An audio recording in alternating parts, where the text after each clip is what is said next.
Bonsoir à tous et ravi de vous retrouver ici comme chaque soir pour Warm Up, l'émission qu'on vous propose durant toute la durée de ce concours hippique international de Genève, 58e édition qui bat son plein ici à Palexpo. Il y a beaucoup de monde, beaucoup de beaux sports et comme chaque soir, le plaisir d'avoir plusieurs invités. Ce soir, le tout jeune champion suisse élite en titre, il n'a que 21 ans, c'est le Neuchâtelois Brian Balziger. Il est l'un des plus grands spécialistes aussi de l'attelage, c'est Jérôme Vouta, 5e des derniers Jeux mondiaux. Bonsoir vous deux. Bonsoir. Merci d'être là, malgré un planning du temps chargé. Il y a les épreuves, il faut répondre aux supporters, il y a les petits apéros, Jérôme, à partager avec les supporters aussi. Il ne faut pas les louper. Faut pas les louper. Alors on était très content de partager ce moment avec vous. On va bien sûr largement évoquer vos disciplines respectives. Mais avant, un mot sur la finale du top 10 d'hier soir. Vous avez vibré, j'imagine, Brian? Oui, j'ai vibré, c'était une finale magnifique. On a vu de très beaux sports et surtout la victoire de Steve, c'était incroyable.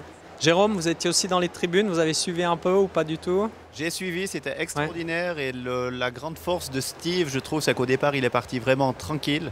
Il a assuré son coup jusqu'au 3 et après, il a mis de la vitesse. Ouais, c'est un grand bonhomme, c'est un grand bonhomme. Alors, je vous propose de revivre ces moments forts de la finale du top 10 où la lutte a été incroyable, on vous l'a dit. On va entendre la réaction, bien sûr, de Steve Gerda. C'est Alexandra Claude qui nous résume cela. Elle fait aussi un clin d'œil à l'épreuve de dressage d'hier. Il l'a fait. 8 ans après sa victoire avec Jaliska, Steve Gerda a réitéré l'exploit. Il s'est imposé dans la 18e finale du Top 10 Rolex IJRC au terme d'un barrage de folie, mettant toute sa confiance dans son Hongre de 10 ans Alamo. C'était un peu mon plan aussi de prendre 2 chevaux différents pour la finale du top 10 et pour le Grand Prix du Grand Chelem dimanche, puisque c'est toujours une épreuve qui se court à 200 à l'heure au barrage et on est obligé de prendre tous les risques sans penser à la prochaine épreuve. Et c'est pour ça que, sachant qu'Alamant avec un galop très rapide au sol et sur une grande piste comme ça, j'ai pensé que ça pourrait être à mon avantage. Il a déjà sauté le premier tour fantastique et ça m'a donné beaucoup de confiance pour le barrage et je suis très fier de lui aujourd'hui. Le Jurassien avait ouvertement déclaré qu'il comptait remporter cette épreuve et il s'en est donné les moyens. Parti en numéro 4, le champion olympique 2012 a pris des risques encore raisonnables en début de parcours avant de foncer littéralement vers la victoire dès l'abord de l'avant-dernier obstacle. Et c'est à nouveau un Steve Gerda très ému que l'on a vu à la remise des prix, ravi de triompher devant le public de Genève, devant son public. 2 concurrents auront tout de même donné des sueurs froides aux Jurassiens, McLean Ward et Henrik von Eckermann. Au final, l'Américain s'adjuge la 3e place et le Suédois monte sur la 2e marche du podium alors qu'il s'agissait de sa toute première participation à la finale du Top 10 Rolex IJRC. Notons également la belle 5e place de l'autre Suisse de cette épreuve, Martin Fuchs, qui disputait lui aussi sa première finale à seulement 26 ans. Après cette belle épreuve, le public genevois a encore pu assister à la reprise libre en musique de dressage. Ce freestyle Jiva Hill Stables a vu la victoire de Jessica von Bredow-Verndl, doublée donc ce week-end pour l'Allemande devant sa compatriote Isabelle Werth et la Hollandaise Anne Mullendijks. Oui, magnifique Steve Gerda et Alamo, c'était vraiment un spectacle exceptionnel. Faire partie du top 10, Brian Balziger, pourquoi pas un jour? Oui, pourquoi pas un jour. En tout cas, c'est un but d'atteindre le plus haut niveau et d'effectuer une fois une finale du top 10. Très beau palmarès pour vous, on le disait tout à l'heure, à 21 ans seulement, champion suisse élite. Il y a un titre de champion d'Europe des jeunes cavaliers l'an passé.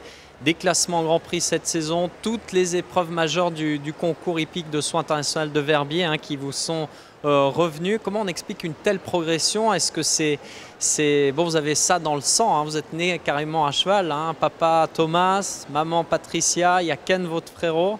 Tout le monde monte à cheval. Oui, alors ma famille a les chevaux dans le sang, on a une écurie à Corcelles. J'ai toujours monté à cheval, travaillé avec les chevaux tous les jours. Ensuite, j'ai la chance d'avoir une famille autour de moi, un entourage qui m'encadre, qui me soutient et qui est derrière moi tous les jours pour m'aider à atteindre le plus haut niveau. Et maintenant, je monte aussi dans une écurie avec mes chevaux de compétition à Saint-Blaise, chez monsieur Olivier de Coulon, où j'ai la chance de pouvoir de très bons chevaux à ce niveau-là, comme Clouseau qui va effectuer le Grand Prix de dimanche.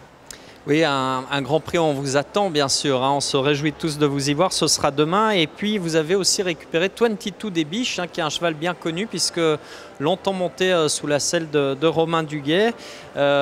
Christina vous a confié, Duguay donc vous a confié ce cheval tout récemment, mais ce 22 est blessé, c'est ça, hein? Oui, voilà, alors c'était une très bonne nouvelle de pouvoir monter 22.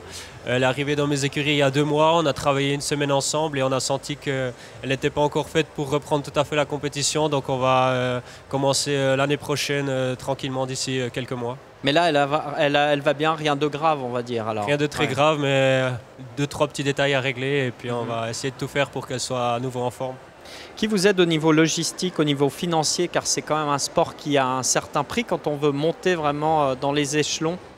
Alors déjà, j'ai la chance d'avoir de très bons propriétaires, de bons sponsors pour mes chevaux, comme Olivier, Charles ou bien d'autres personnes qui me permettent de monter de très bons chevaux. Et après, je peux me focaliser comme ça sur la compétition et sur ma manière de monter le travail au quotidien. Et puis vous restez quand même impliqué dans la gestion de l'écurie familiale, hein, avec votre frère Ken et puis quelqu'un d'autre aussi qui vous épaule. Oui, alors mon frère travaille dans l'entreprise familiale à Courcelles. Je l'aide comme je peux quand je suis là. C'est lui qui gère la maison, on va dire, quand je suis en concours. C'est quelqu'un de très important pour moi, avec mon père, qui sont là à travailler quand je ne suis pas là et que je puisse me concentrer sur mes parcours et sur ma carrière. Alors on va continuer notre échange avec vous, Brian. On va retrouver maintenant au micro d'Anouchka Gerber la toute jeune championne du monde, l'Allemande Simone Blum, qui a fait sensation en octobre dernier à Tryon aux États-Unis. À 28 ans, elle s'impose devant les Suisses Martin Fuchs et Steve Gerda. Elle revient sur ce titre mondial, sur ses retombées. Elle évoque aussi ses montures et bien sûr le concours genevois qu'elle découvre. Simone Blum, it's your first time here in Geneva. How are your impressions so far?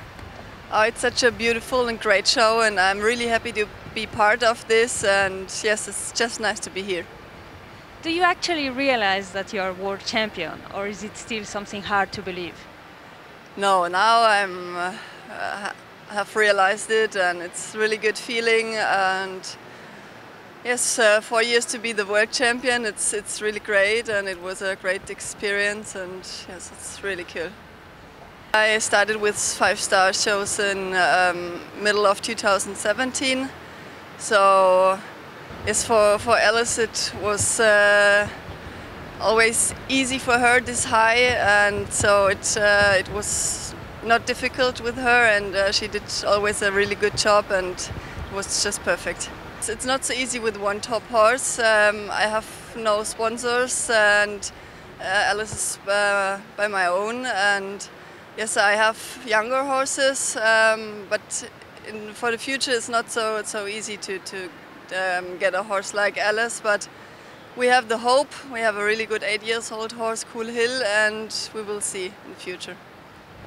How do you feel when you get into the arena as a world champion? Are you feeling more pressure?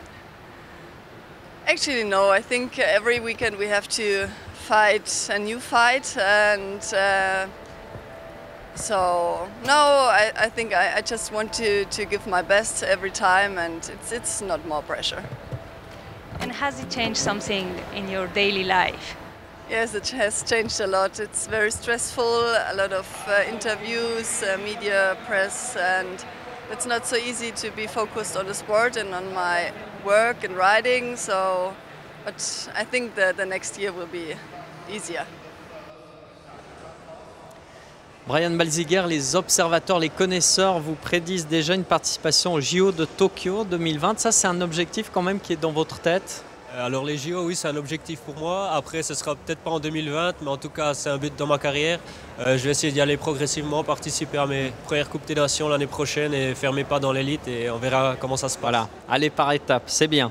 L'attelage, vous aimez, Brian? J'aime bien regarder, je connais les parcours à Jérôme, je regarde souvent à Genève ou dans les autres concours en Coupe du Monde, mais sinon, non, jamais attelé. Alors Jérôme, on en vient maintenant à vous justement, hein. Vous êtes l'un des spécialistes de la discipline à 4 chevaux au niveau mondial. Vous êtes meneur dans votre temps libre, hein, puisqu'à côté vous êtes mécanicien. Vous avez remporté la manche de Coupe du Monde à Lyon, vous étiez 5e aux mondiaux, vous étiez aussi 2e à Budapest la semaine passée. Comment vous arrivez à jongler entre votre métier et puis votre passion que vous faites au plus haut niveau? Je dirais qu'il faut s'entourer de gens bien. Donc déjà, première chose qui prime, c'est le travail. Donc j'ai pas le choix. Donc j'ai un associé qui est très compréhensif. Ensuite, au niveau des chevaux, j'ai aussi un bon gaillard, comme on dit chez nous. Donc Pierre et Monet qui soigne les chevaux, qui s'en occupe. Et moi, je m'occupe de l'entraînement, donc c'est top. Après, il faut s'entourer de gens bien aussi au niveau des entraînements. Donc j'ai Félix Brasseur et Eric Renaud qui me donnent un coup de main. Pour le dressage des chevaux, hein, c'est ça? Pour le dressage, aussi pour des lignes, pour des... Ouais, tout à fait. Donc je pense, j'ai de la chance d'avoir tout un entourage qui tient la route. Un entourage qui est capital. Il y a aussi toute une région, tout un village qui est derrière vous, sans brancher, avec chaque fois un repas de soutien qui cartonne pour vous aider à financer votre saison. 400 personnes quasiment. Oui, quasiment 400 personnes. La première année, on s'est dit, bon, il faut qu'on trouve un petit peu de la finance. C'est pas simple en tant qu'amateur. Donc on a dit, on fait un souper de soutien. On était 180 la première année. Maintenant, ça va être le 6e souper de soutien. Bon, l'année passée, on était 385. Donc c'est aussi, je dirais, le Franche-Montagne, c'est une grande famille et puis on la retrouve à notre souper de soutien et je trouve vraiment phénoménal l'engouement des gens pour notre sport. Alors vous évoquez justement, Jérôme, la race des Franche-Montagne. Vous êtes vraiment l'un des porte-drapeaux de cette race. Avec votre attelage, c'est vraiment quelque chose qui vous tient à cœur de promouvoir cette race. Je dirais, on est suisse, donc pourquoi pas défendre les valeurs suisses. On a la chance d'avoir une excellente race. C'est clair que dans les allures, c'est peut-être pas la meilleure race, mais après, avec du travail, on voit que ça peut venir. Donc après, il faut qu'on travaille et puis on voit que les résultats viennent gentiment si on travaille correctement avec des gens bien. On évoquait les mondiaux tout à l'heure, votre 5e place aux États-Unis en octobre dernier. Est-ce que les JO aussi, ça peut être un objectif que vous suivez pour Tokyo 2020 ? Donc, ce n'est pas une discipline olympique, l'attelage, ouais. Malheureusement. Malheureusement, pas encore. Mais on a quand même les Jeux équestres mondiaux où on a fait une 5e place inespérée quand même. C'est quand même, on pensait 10, 11, 12e. Par rapport à la liste de départ, on finit 5e. Donc, c'est vraiment un truc exceptionnel qui nous est arrivé. On était 10 personnes du team là-bas. On a passé vraiment un super séjour. On a vécu des super bons moments, des vrais moments de la vie. Et c'est ça qu'on cherche avec l'attelage, de partager des bons moments de la vie avec des gens fantastiques. Vous aimez la magie? Vous aimez tout ce qui est un peu spécial ou pas? J'aime bien avoir les pieds sur terre. Je vous pose la question car on respire toujours dans cette émission avec notre magicien Tiziano Avola. Alors on le retrouve ce soir non pas sur notre plateau pour nous faire un tour de magie, mais il est allé se balader pour faire quelques tours au public dans le village des exposants. On le retrouve dans ce sujet. Bonsoir Pascal, bonsoir à tous. Ce soir je ne suis pas en plateau pour vous faire un petit peu de magie. Je regarde où je vais, pas rentrer dans les gens, mais je vais faire de la magie justement aux gens entre les stands. On va voir si on trouve des cobayes. Je peux vous faire un tour de magie, vous êtes d'accord? Alors normalement je le fais jamais le premier soir, mais j'ai un tour avec mes boules pour vous. Comment vous vous appelez? Suzy. Suzy, enchantée Suzy, ça c'est mes boules. Vous pouvez mettre vos deux mains comme ça, s'il vous plaît, très très bien. Merci. Alors vous pouvez les tâter si vous voulez, mais c'est sensiblement les mêmes. Hein. Oui, d'accord? Faut me dire laquelle vous préférez.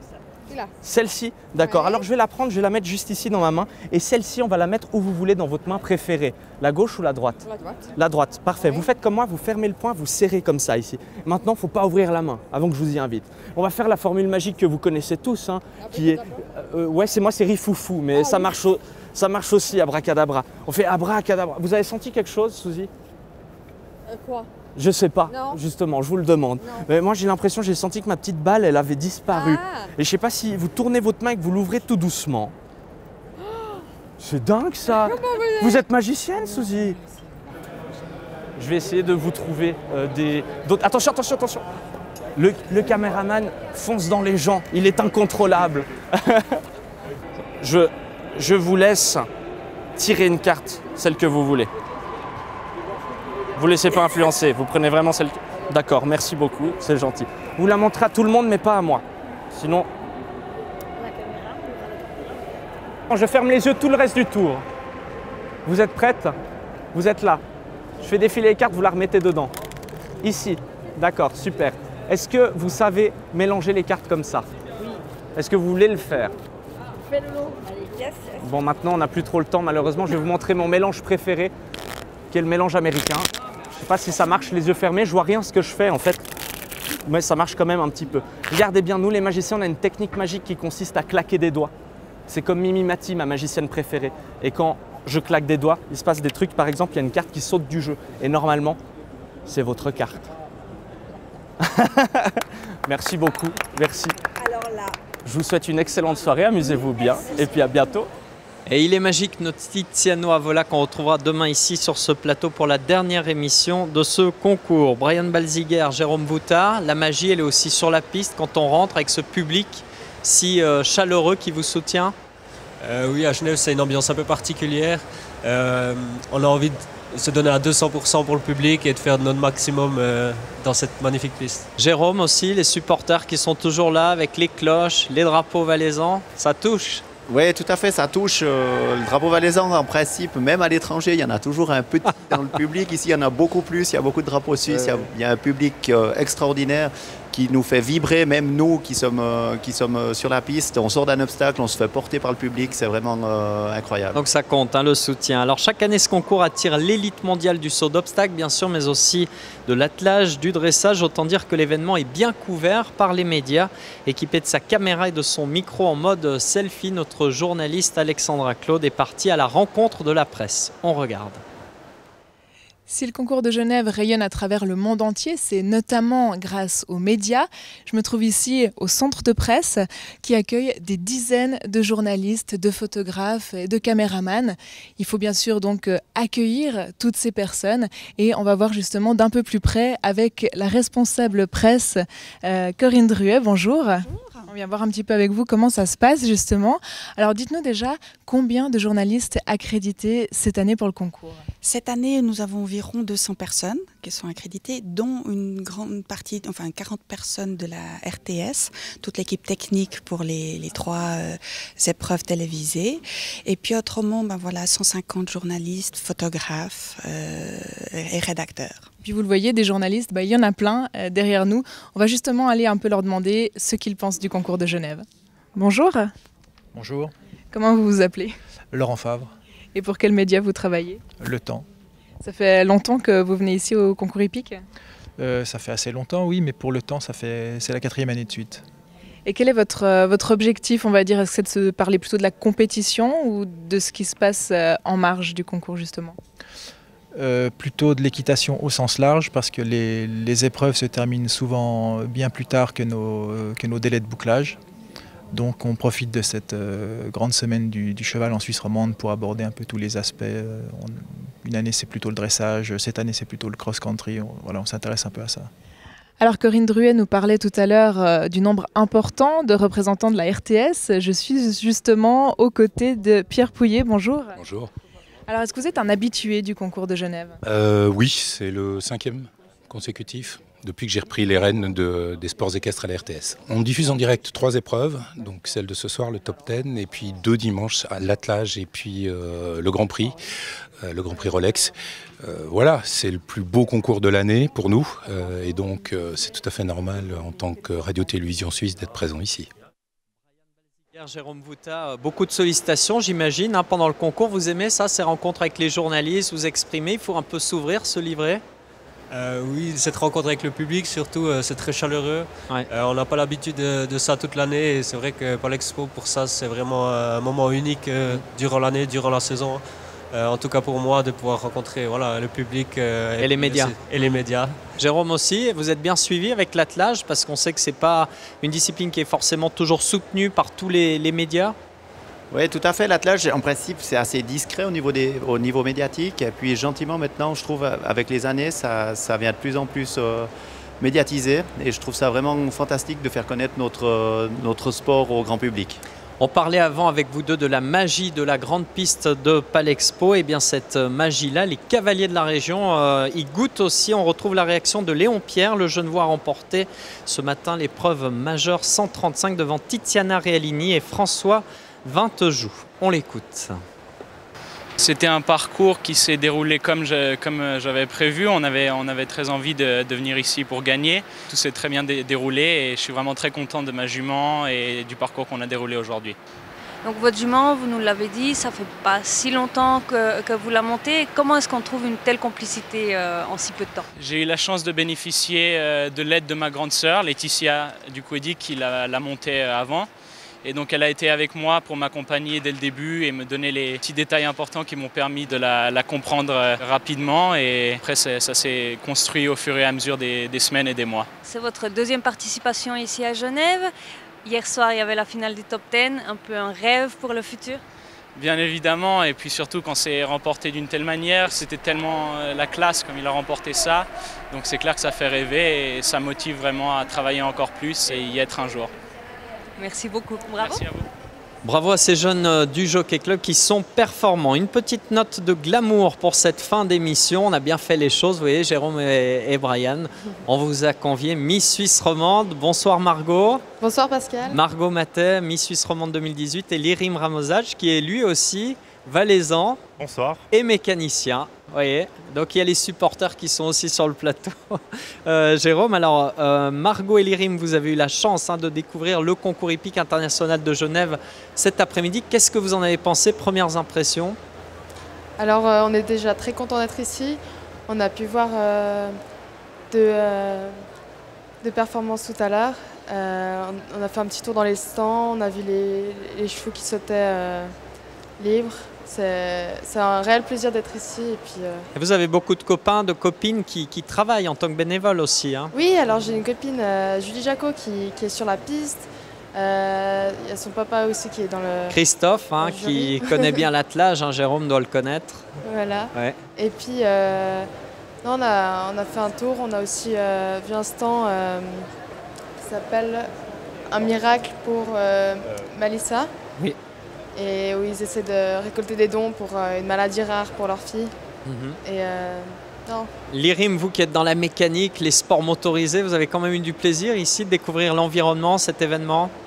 Alors ouais, c'était très plaisant, c'est la première fois pour moi. On a aussi emballé un petit...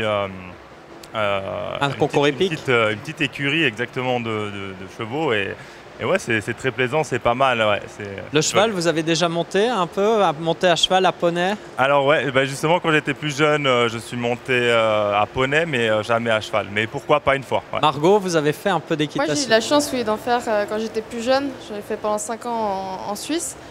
Et c'est un monde que j'adore. J'adore les chevaux, j'adore les animaux en général. Et voilà. Alors vous avez été élu en début d'année, 2018, c'était à Lausanne la finale. Qu'est-ce que vous a apporté cette aventure MSR sur un plan personnel mais aussi professionnel, Margot? Sur un plan personnel, déjà on a fait beaucoup de rencontres aux événements. On a pu prendre aussi un peu d'assurance en soi parce que monter sur un plateau c'est pas facile. Ouais. Ouais. Lirim, il y a aussi toute une série de formations. Le concours MSR, c'est pas qu'un concours de beauté, défiler sur des podiums, c'est aussi acquérir des notions dans quantité de domaines comme la communication, l'expression, etc. Oui, exactement. Typiquement, grâce à vous, on a eu pas mal de sorties aussi. On a appris à défiler, on a appris à parler aux journalistes. Et oui, c'est une belle expérience humaine. On a fait beaucoup de rencontres. Au jour d'aujourd'hui, j'ai encore beaucoup de contacts avec des gens de Genève, un peu partout en Suisse romande, grâce au concours. Et voilà. Donc une belle aventure à recommander. On précise que les nouveaux finalistes 2019 viennent d'être sélectionnés, puis que la finale aura lieu le samedi 4 mai au Théâtre du Léman à Genève, avis aux amateurs. Alors comme chaque jour, un petit coup d'œil sur ce qui est publié sur les réseaux sociaux au sujet du concours avec le hashtag CHI Genève. J'attends Alexandra qui va monter sur le plateau avec son micro. Bonsoir Alexandra, vous allez vous installer, on va vous faire de la place. Lirim va vous donner son micro. Alors, une spéciale Top 10. Il y a eu beaucoup de choses, Alexandra, qui sont publiées suite à la magnifique victoire, bien sûr, de Steve Gerda et d'Alamo hier soir. Alors, on commence, bien sûr, avec une photo assez spéciale, celle des grooms, qui sont dans les coulisses, mais important. Oui, c'est ça. C'est vrai qu'on parle beaucoup des chevaux, des cavaliers également, mais les grooms sont vraiment mis à l'honneur, notamment dans cette finale du Top 10 et avec cette belle publication, la photographe hongroise Elena Zobova qui nous montre Emma, la groom de Steve Gerda qui brandit elle aussi le trophée du Top 10, entourée des autres grooms, vraiment une image très touchante. Et vous l'imaginez, les supporters étaient aux anges après cette victoire helvétique de Steve Gerda. Oui, et notamment ces deux sœurs qui se disent fières d'être suisses après la victoire de Steve Gerda, qui est, selon elles, elles ne sont pas les seules à le penser, le meilleur cavalier au monde. Et puis toute la joie, l'émotion de Steve Gerda et de son cheval qui transparaissent aussi sur cette belle photo de Tiffany Orlando. Oui, finalement, peu importe la monture, on a envie de dire, Steve arrive à nous faire vibrer. Et là, même sur une photo comme celle-là, une belle expression, Steve qui regarde Alamo avec beaucoup de complicité lors de la remise des prix. Un cheval, on en est sûr, plein d'avenir qu'on retrouvera bien sûr avec Steve. Merci beaucoup Alexandra. Alors des internautes vous ont posé des questions, Brian et Jérôme, Brian Balziger. Alors une question, alors c'était sur 22 des Biches, on a compris, rien de grave, elle va reprendre sa compétition en début de saison 2019. Et puis autre question, votre plus grande angoisse à cheval? De faire 4 points sur le dernier, je pense. Parce qu'on s'est concentré tout le parcours et voilà, de lâcher sur le dernier, c'est vraiment pas espéré, c'est pas ce qu'on souhaite. Jérôme, un internaute demande de quoi avez-vous peur en parcours? Déjà une erreur de parcours. Et puis, deuxième chose, que le meneur passe en bas du char ou qu'un groom passe en bas du char.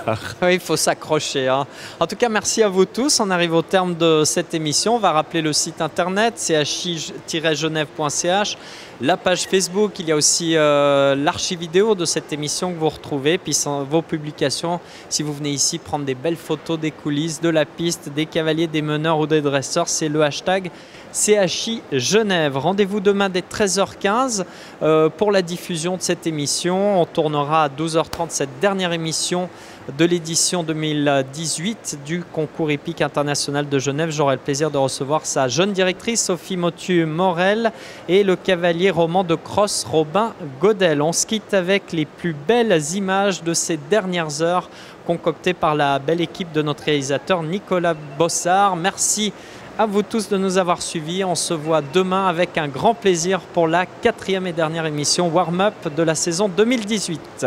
Bonne soirée à vous.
Et ça passe extraordinaire, regardez ce temps, c'est phénoménal. 1 seconde 78 sur un parcours pareil.